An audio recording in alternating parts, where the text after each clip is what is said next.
कभी कभी ना लाइफ बिल्कुल ठीक चल रही होती है, सब सेफ एंड सिक्योर। लोग कहते हैं तुम लकी हो, पर अंदर से एक अजीब सी मिसिंग फीलिंग होती है, जैसे सब कुछ हो के भी फिर भी वो सेटिस्फैक्शन फीलिंग नहीं है। ये कहानी है तारिक की, एक छोटे से गांव के लड़के। तारिक एक शेपर्ड था। उसके पास कुछ शीप थी, एक छोटा सा बैग और एक खुले आसमान में रहने का शौक। दिन भर वो फील्ड्स में रहता, रात को सितारों के नीचे सोता। उसको दुनिया देखने का शौक था। एक रात तारिक ने सपना देखा। सपने में वो एक दूर देश में था।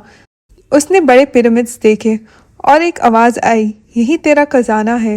वो उठ गया, पहले हंसा, बस सपना था। पर सपना दोबारा आया और फिर तीसरी बार।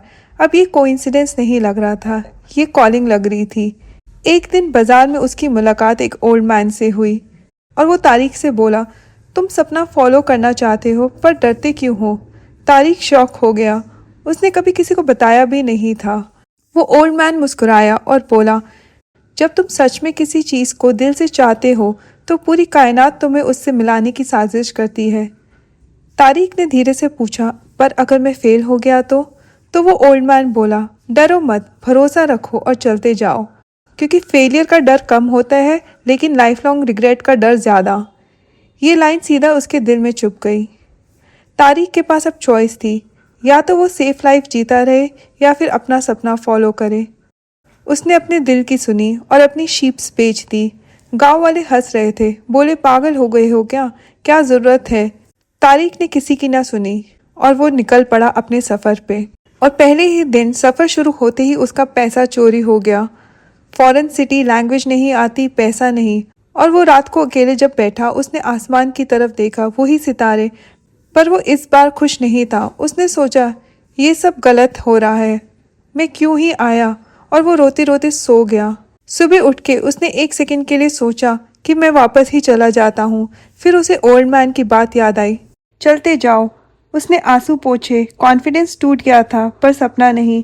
और यही सोच के उसने काम ढूंढा और उसको एक जल्द ही क्रिस्टल शॉप में जॉब मिल गई। शॉप ओनर अली 30 साल से दुकान चला रहा था। तारिक ने एक दिन हिम्मत करके अली को अपने सपने के बारे में बताया।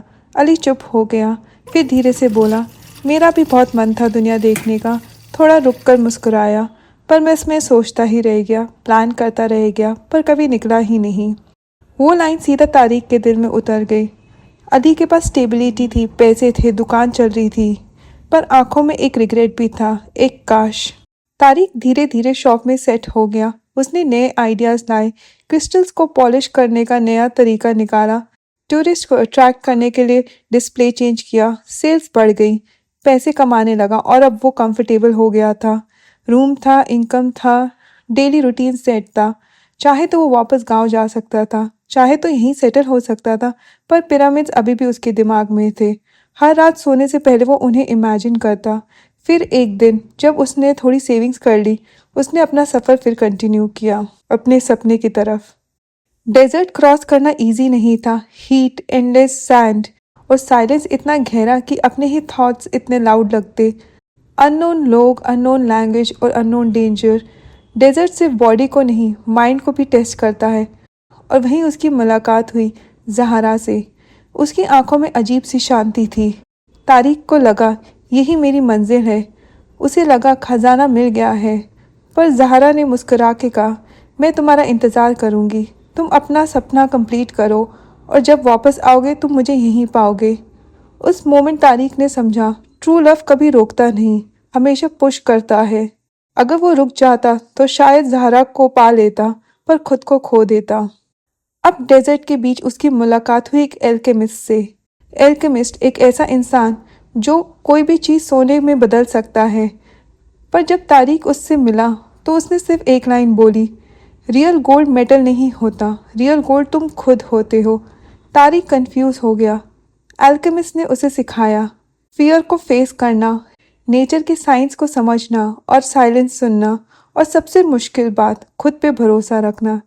एक दिन एल्केमिस्ट ने कहा, तुम हवा बन सकते हो। तारिक डरा, मैं इंसान हूँ, हवा कैसे बन सकता हूँ? पर डेजर्ट में कभी कभी इम्पॉसिबल ही टेस्ट होता है। तारिक ने भरोसा किया और अटेम्प्ट किया हवा बनने का, पर वो फेल हो गया।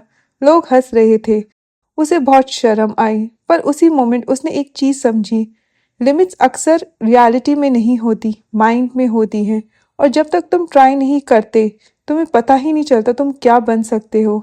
और पहली बार उसने फील किया, पावर बाहर नहीं अंदर ही होती है। डेजर्ट ने उसे सबसे इम्पोर्टेंट लेसन दिया, जब तुम सब कुछ लूज करने के लिए रेडी हो जाते हो, तब तुम सबसे स्ट्रांग हो जाते हो। फाइनली तारिक पिरामिड्स तक पहुंच गया। सामने वही बड़े सुनहरे रेत के पहाड़ जो उसने हमेशा सपने में देखे थे। दिल इतना जोर से धड़क रहा था जैसे सालों का सफर इस एक पल में आकर रुक गया हो। उसने धीरे से कहा, ये वही है। उसने डिगिंग स्टार्ट की। दिन भर खोदता रहा, रात को भी। हाथ छिल गए, कपड़े रेत से भर गए, पर आंखों में सिर्फ एक तस्वीर थी, खजाना।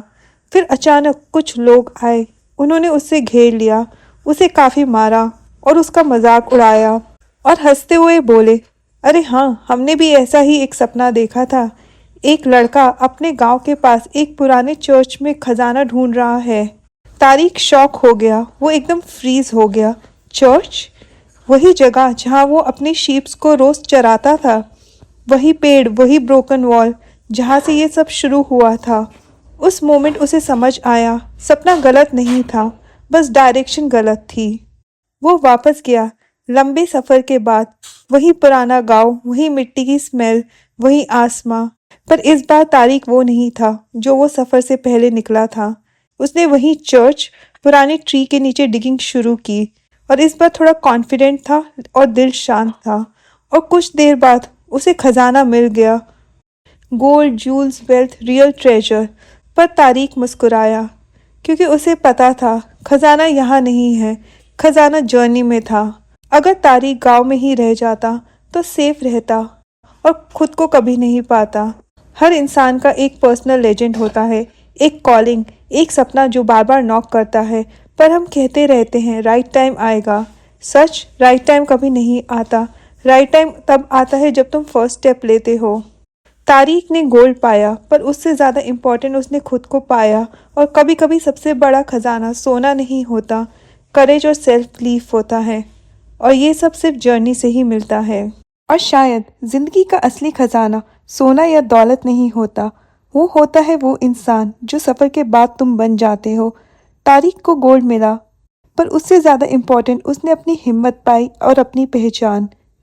अगर आपको भी लगता है आपके अंदर कोई सपना नॉक कर रहा है, तो उसे कभी इग्नोर ना करें।